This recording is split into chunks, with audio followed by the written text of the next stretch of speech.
Peacock is one of the best apps that you can download for your TV. Well, in today's tech video, I'm going to show you 3 different ways of how to install Peacock on your Philips Smart TV.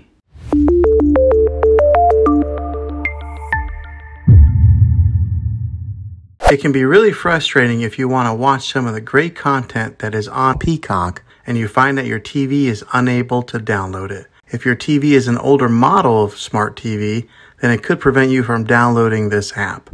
So the way that I'm going to show you how to install Peacock will be able to work on any model of TV on any year of TV. You just have to have an HDMI port on your TV to plug into. I recommend getting a Roku stick or an Amazon Fire Stick. Both of these media streaming players have the capability of download Peacock. You would then use a Roku or Fire Stick as your main streaming player, which bypasses the operating system on your TV. If you want to spend a little more and get a more robust device that gives you a few more options, then take a look at the Apple TV 4K. All these devices plug into the HDMI port on your TV, no matter how old it is, no matter what model it is. I've had great luck with all these streaming players, and I'll put links in the description down below of where you can get one of them. Well, hopefully this video was helpful for you. If it was, go ahead and click a thumbs up on it. Go ahead and subscribe to my channel. I make tech videos all the time, and I would love to have you back in the next one. Take care.